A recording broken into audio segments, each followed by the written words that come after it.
More insight on the economic future in this country right now, we welcome Professor Dan Galay, founder of Siigma Investment House and a Professor Emeritus at the Finance and Banking Department at Hebrew University, speaking to us from Jerusalem. Professor, thank you so much for your time. Unemployment numbers continue to rise as more and more workplaces are shutting down. Give us your assessment of the impact the coronavirus is having on the economy in this country at the moment. First of all, good evening, everyone. Yes, it has an immediate effect, as was mentioned just before. Once you close all hotels, restaurants, all the shops, you immediately have a wave of unemployment, of laying off of workers. And actually, the number today in Israel is over 800,000, very close to 1 million people unemployed, but we have to qualify it. We hope that most of them are temporarily laid off, meaning that if the crisis is relatively short term, meaning will end by the end of April, I think that most people will go back to work. Remember, we had very low unemployment rate just before the crisis. In January, the unemployment rate was less than 4%.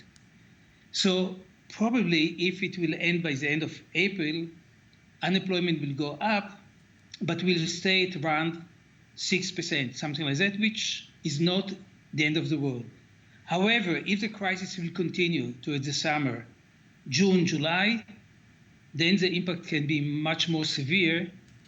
And again, we'll see part of the 800,000 or 1 million unemployed not returning very soon to the workplace.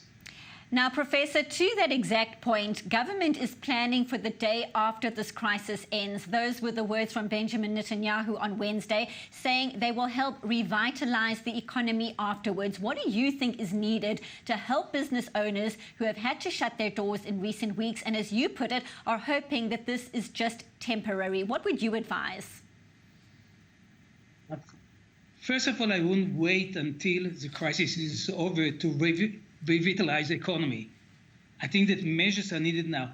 First of all, we should remember it's a different crisis from the crisis we had in 2007, 2009, the GFC. It's different from any crisis over the last 100 years. And we can see it in what we call the fear index, the uncertainty in the financial markets, which is kept very high already for 3 weeks. So we don't see yet the end of the uncertainty. The world is dominated by uncertainty.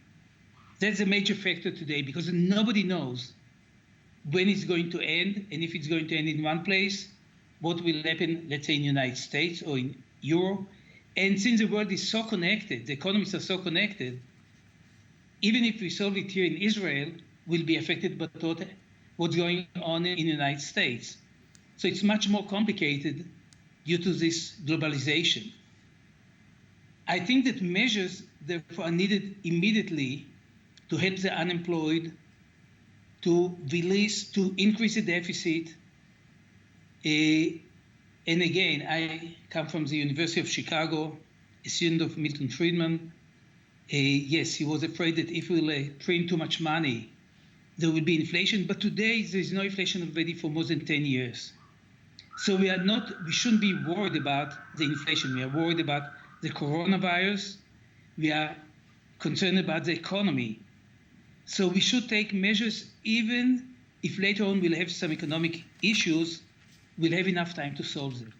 So yes, we have to give immediately some benefits to the unemployed, to help small, medium-sized businesses, because they are very much affected by the crisis that is going on.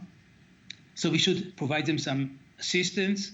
And of course, to those enterprises that were immediately affected, like hotel chains, restaurants, airlines. And again, the concern about inflation or budgetary deficit should be resolved later on. Thank you so much, So Professor Dan Galay.